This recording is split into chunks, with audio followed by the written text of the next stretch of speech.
Hello everyone and welcome back to Bardsung. We're carrying on our way through Chapter 1, The Outer Runes, and today we are going to do 1C, which you can just about see, pardon the pun, up there. We're in the corner there. This is the little extra bit you can do on Chapter 1 if you want to find that key to go to the other version of the finale. And I want to do that just to see what's different. There's also 2 more chances at treasure, so those will be getting put down on the board on the symbols there to try and get them. Other than that, it's the exact same mission type again for the last time this chapter. This end of a table, far end of a table. I'm holding on to our XP, not doing anything else. So with that, we're just going to jump straight in. So I've set up the 2 treasure chests. I want to try going up the left side of the board this time for no other reason than just because I haven't done it yet. So I've moved a few of the card piles to the left there because that's where I've been storing them. There's not a lot of play area on the board itself to keep the cards you need constantly, like your room cards, your challenge cards, etc. So I'm using the bar on the far left of the table for them that I haven't talked about, which is your like standing bar. I can't remember the term the game uses for it, but it's how good or bad your party is seen. We haven't had anything that's influenced it yet. So I put the 2 treasure chests. You have to put the treasure chest number 1 at the northmost point, which is up here, and I've opted to put the other one in the top left, and that's probably the one that we're going to aim for. So the marching order I'm running with: Forge Warden, Night Feather, Fire Soul. They're exactly the same as they were last time because I'm going to hold on to that XP until after this, and they're all on the same stair tile here. So we're just going to get started by Forge Warden doing an explore, and it has to be a corridor because we're in a room. So we've actually immediately found a corridor with combat, so I'll get this set up and be back in a moment. Alright, we've got ourselves a couple of brigands waiting for us in this corridor. Forge Warden finishes his explore action by moving into the room, and his Bastion passive kicks in, so he's +1 to his defense this round, or the round that's about to start once I shuffle those in. But because the corridor has combat, it isn't a question mark challenge card we draw, it has to be a actual battle. Apologies for reaching across the camera there. Battle 1, Assassin. There was something following you through the dark after all. After placing enemies, place, that's another brigand because it's just the symbol, on the previous tile's Bardsung symbol. There is no previous tile's Bardsung symbol because it's the entrance tile and it doesn't have one. After dealing the new marching order, move that new enemy card left 2 spaces. So I don't think we can do this because there is no Bardsung symbol on the entrance tile. They're talking about the symbol, like for instance there it is on like every placeable tile other than the entrance has that symbol. I'm gonna assume I just don't do it, but I don't know for sure because, as I say, we can't do the criteria. There is definitely no symbol on the entrance, so I'm just going to put that to one side. I also suspect my dog might start barking at any second. You're looking very suspicious there. No, she changed her mind because I made her embarrassed by mentioning it. So we can start the marching order then by, I've made a mess of these enemy cards. Grabbing the raider, we'll take our marching order and we shall look away. I'll do it on camera as best I can. I know it's kind of blurry, but at least you can see that I am shuffling them. I'm looking away, and we're going to stop with that. Okay, so Night Feather, Forge Warden, Fire. Okay, well, obviously I got a beneficial order, but I did do it randomly. That's the way it can happen sometimes. So Night Feather is going first. He will do a move action, move onto this tile, and he shall bring out his stabby stabs and go for the brigand on his tile, needing a 9 but getting a +2 bonus. Not good enough. Not good enough. In that case, he will taunt on the off chance he gets a crit. Oh no, he can't. He moved first. He's done his 2 actions. Never mind. Forge Warden, he will attack with his sword against the brigand on his tile, just as Mechanica Strike. What? Why am I rolling nothing but 4s? That's not acceptable. Alright, in that case he will do... I'd have to use Fate. Yeah, why not? We'll use a Crusader, or a Judgment rather. Doesn't really matter, it's the same stat governing both. He's +2 to the roll. 7, 8, 9 makes it, barely. Does he crit on a 4+? He does not. A Judgment on a normal hit is 1 singular wound. Wow, not off to a good start this time. Fire Soul, she can shoot from where she is, so she will. She'll fire a fireball. Oh no, hang on, she's got range 3. No, range 2, sorry. 1, 2. Yeah, she can reach them both. I think the stairs are one section, I hope they are. Anyway, she'll fire an ember at the wounded one then. 13 gets it. Is it a crit? Yep, so it's instant death. And because she critted, or no, she would have set it on fire, it would have regenerated the fate that Forward Warden spent, and then she'll chuck a fireball at the other one. Hits. Does it crit? If it crits, it kills him. No, it does not. So because it was only a hit, it's just one wound, and that means he is getting to activate. He's just going to walk onto this tile and stab. And he's going to stab Forge Warden, because he's the target I'm selecting. And he's getting a +1 bonus to this from his Bastion passive kicking in, because he did an Explore action. So he is +4 to this roll to defend against the TN. And he's fine. So again, this is where you would shuffle a new battle order, but I'm going to run with just keeping it as is unless something new is introduced via the Echo token or another room explored while combat's still ongoing, which you can do. I haven't been doing because I don't see the risk being necessary in this mode type. It might change with the other ones where you want to go quicker, but we'll see. The first video where I did that with the marching order, like I talked to someone in the comments with, has not gone live yet, so I don't know what the opinion on that is yet. I will reflect the opinion once I've had some feedback in the comments. Probably by the time you've heard this part. But for now, we're running with it. Night Feather, crack out your stabs. Why are you rolling only 4s? Give me the other d20, I don't trust this one anymore. Taunt. The taunt goes through, but it has to crit to do any damage. Okay, it crit. Fair enough. That is good enough. For defeating the brigands and removing them from the marching order, we are getting ourselves 1 gold. 1 whole gold to our pile of 0, because I spent it all last time. And with that, we can now continue. Technically, the turn should finish, I guess, and it was Night Feather who activated there. I'm just going to move him here, then Forge Warden would activate. I'm going to move him here.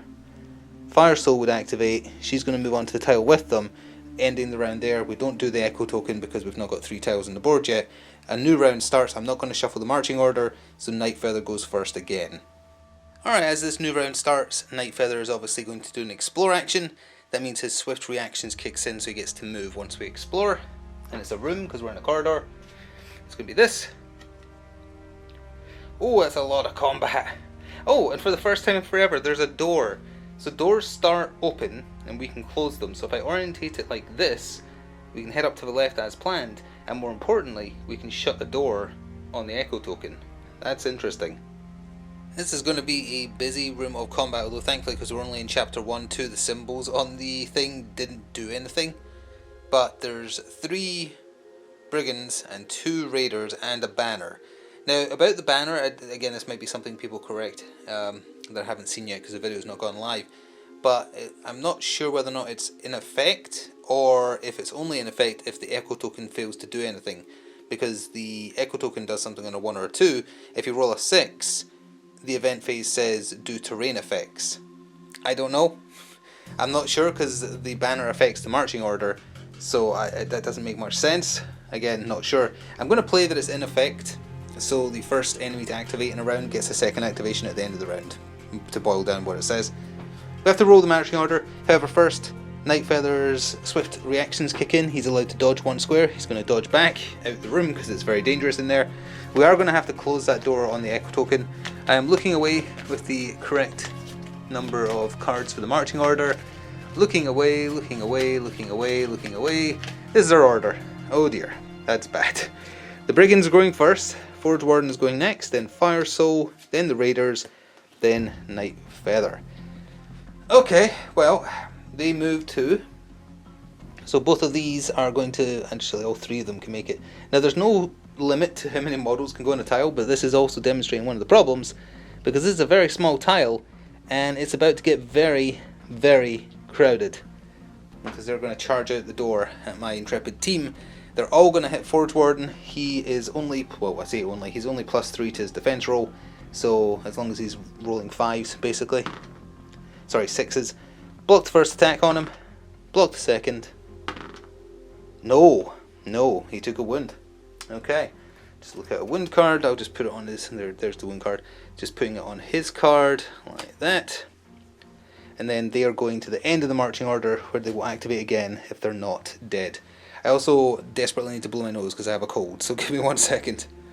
There we go, refreshed. Alright, Forge Warden. He needs to do the big murder, and I think Judgment might be the thing to do for that. Let me just read this again. Upgrade the damage die once per additional enemy in the target zone. But it doesn't hit everybody unless you upgrade it.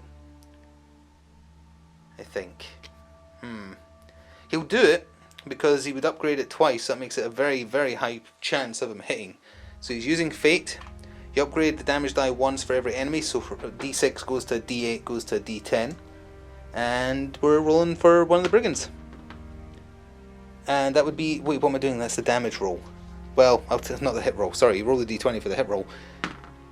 7, 8, 9, it does hit. I'm going to keep the result I rolled on the D10, which is, oh, well, for one it was out of camera, let me just, ooh, sorry. It was a 1, so it means it's not a crit. But hey, it does 1 wound to one brigand. We'll say this one on the edge here, just so it's easier to get rid of him. Then for his other attack, he'll just do his Mechanica Strike on the same brigand. Hits, we're back down to a D6 for damage. Crits him, didn't need to. One brigand removed. That's him done.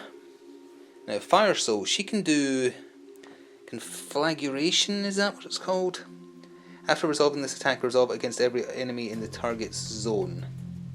Each additional hit is a free action. Yeah, she'll spend Fate and do that. I'm going all in on this. I want them dead. So, if it does a normal hit, it just burns, but a crit is damage plus burn. Against the middle brigand. That's a hit. Is it a crit? Nope. So that just burns him, but that's okay. Burn. Doesn't burn replenish her fate? When she ignites an enemy on... Yep, okay. So she immediately got the fate back for doing that. And then you're allowed to do as a free action a hit on the other one. 6, 7, 8. Not good enough. For her other action, she'll do her fireball on the one she set on fire. Because that means she gets a reroll, which is just as well, because I upgraded it. Again, if these rolls are... Oh, she missed anyway. If these rolls are off camera, I apologise. It's hard to tell sometimes. But she messed up, unfortunately. Even with the reroll, it was a double fail.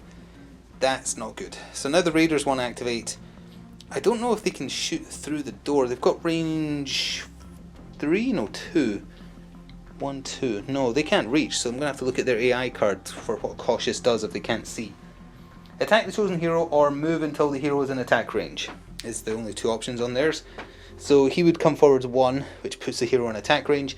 He can't see them, so he would also move here and wait, as far as I can tell. And then Night Feather activates, and he's immediately going to stab the wounded brigand. 9 is good enough on its own. Is it a crit? Yes, it is. Get stabbed. On a crit, he is also allowed to move. Do I want that? Yeah, actually I do. Also, he's no longer on fire, obviously, because he's dead. He's going to move into here because he's going to go after the ranged guys.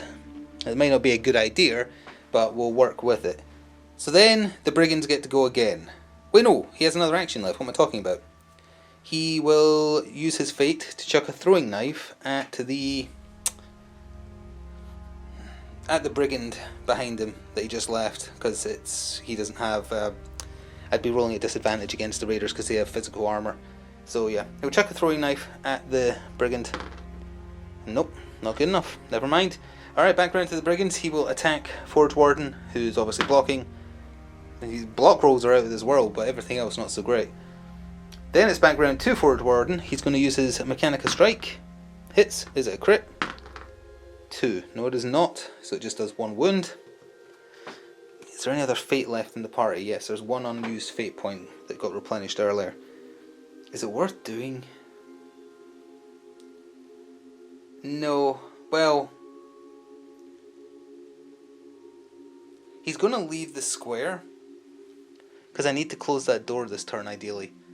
So that means the enemy gets an attack, but because there's 2 heroes, meaning there's 1 hero as he leaves, the attack is at disadvantage. So picking the worst here is a 4, so he doesn't do any damage. And Forge Warden is going to move onto the square with the 2 raiders. He's just going to plow right into them. Then Fire Soul goes and she has to kill.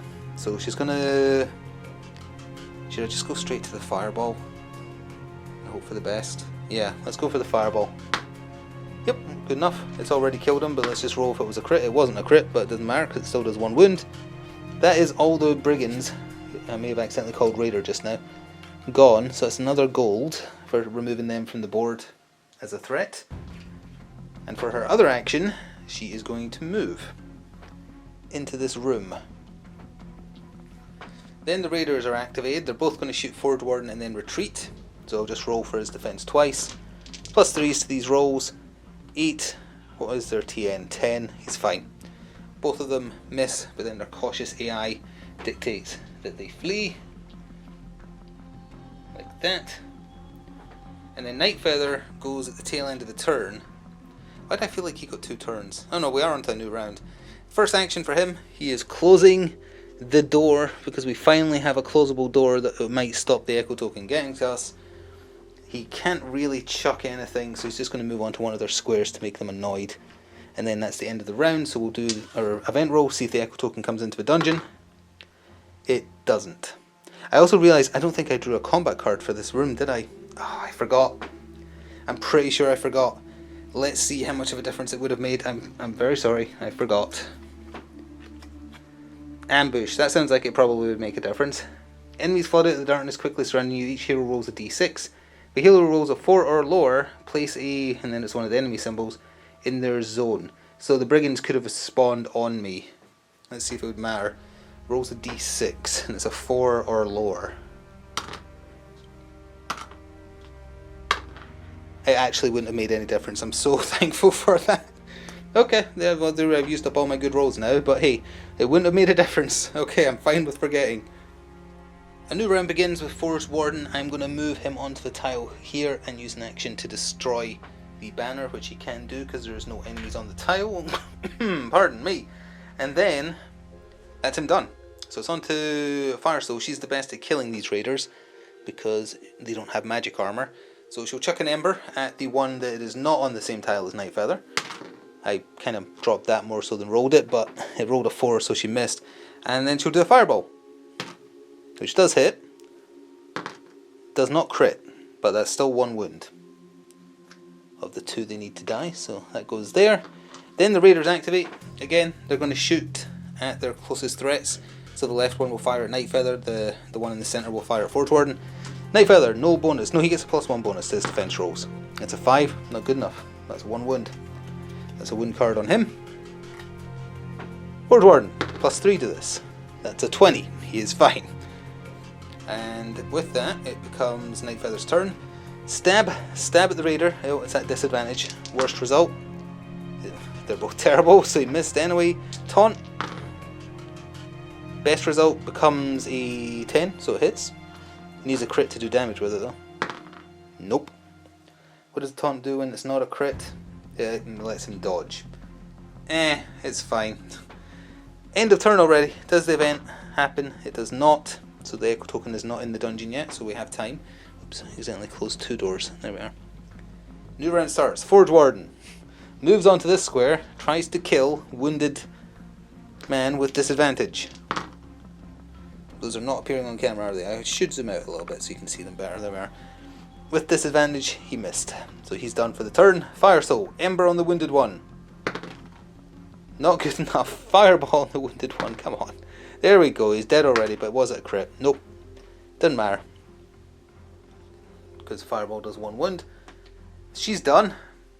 The raiders activate. Oh, I forgot to move him after he shot Nightfeather last turn. He'll move again this time. He's going to shoot Nightfeather. Gets him as well. That's his 2nd wound of the 4 he can handle before it would cost us our 2nd potion. And then he would back up again, I guess, to hide in the corner over here. Nightfeather will chase him down. Chase. Stab with disadvantage. Disadvantage makes it a miss. That is so annoying, that armor. So, end of round. Does the Echo Token do anything? It does not. It's a 1 or a 2. New round. At least I feel like combat is faster now that we're getting in the flow, though obviously I'm still occasionally forgetting things like drawing cards. Let's see. 1, 2, and smack with disadvantage. With disadvantage it's still a hit because that's 2 12s. Is it a crit? Yes it is. So that is a bard symbol, so that's a fate restored and 1 wound. Firesoul. End this with a Ember. Nope. Fireball. Nope. That was a 1. The raider shoots Forge Warden and then retreats. He blocks it, but he retreats. Up there. And then Nightfeather has to kill him by moving onto his tile and stabbing him with disadvantage. Not with a 2, you're not. End of round event. That would activate the train thing, which again, I don't know what that does. So, it's not the Echo token. That's all I know. So we're back round to Forge Warden. Once again, please just stab this invulnerable raider. Oops. Nope. Fire Soul. Ember. Nope. Fireball. Yes. He's already dead. That raider withstood more damage than any brute I've fought so far. What were those dice rolls? So them getting removed from the board is 1 gold as well. So we're up to 3, a paltry 3. And the end of the round, because that was her second action, is Nightfeather. He is at the door. I could just do an explore, couldn't I? Yeah, I see no reason to dither. Let's do this. Corridor card, because we're in a room. I might be able to... I might not. Actually, with how big the rooms are, yeah, I think I can get this so the chest will still be in the next room. Because I want loot. And it's a challenge card because there's no combat. Alright, the corridor is placed not quite enough to touch the treasure chest symbol, so the next room will for sure though, so we will have a chance at loot. Got to draw a challenge card for Nightfeather because he's the one who went in, and it is Grave Wind. An eerie wind flows through the passages and rooms. Roll a d6 for each closed door. On a 1, flip it open. It's a Resident Evil event. Oh, you're vexing me. Okay. Well, that door is now open, but thankfully the Echo token isn't in the dungeon yet. Oh, for doing that event we get 1 gold. I finally remembered. And it had gold on the corner. That's the end of that round. Actually no, his first action was an explore. He has another action. He can't get over to the door to close it. It will have to be Fire Soul that does it with her next turn again. So he'll just prepare himself by walking up to where the next explore is going to happen. End of round, roll. The Echo token is in the dungeon. If it had already been in the dungeon, we would have just been attacked because the door opened. So that's good. I'm going to keep the same round order. So Forge Warden is activating. He's going to go 1, 2, 1, and then wait. Because I want Fire Soul to catch up before we go in.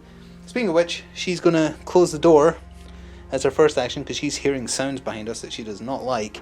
And goes 1, 2. And unfortunately that's as far as she can go with her movement. End of turn. Thankfully the Echo token does not activate, so we have another turn. With this order though, yeah, I think Forge Warden's just going to go. He's going to do an Explorer. It buffs his defense for the round. Sure. And it's a room. Oh, it's a room with no combat and yet another door. So in that case I'm going to orientate it like this because I can choose because there's no blue icon. And the chest is going to be in here on that symbol. And I think this might be, well, the corridor afterwards is probably going to be the last room we need to do. Alright, with Fire Soul trailing behind, it's a little hard to keep them all in the framing here, but we have to draw a challenge card for this room, because there's no combat. Here it is. It is going to be Echoes on the Wind.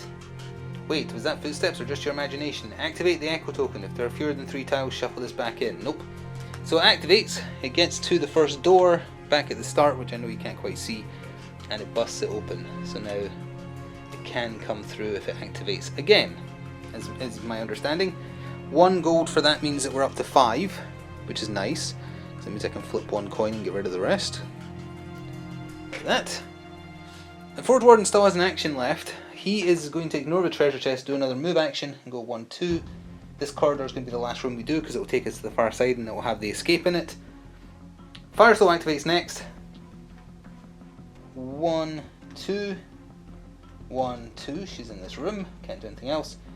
And Nightfeather is going to go 1 and close the door because I don't want the Echo token assaulting me. Sadly that means the chest is just going to have to sit there for the next round. Speaking of which, we can just roll for that now. So let's just roll a d6. Does the Echo activate? It doesn't. Again, that's the train would activate. Someone will need to tell me what that means.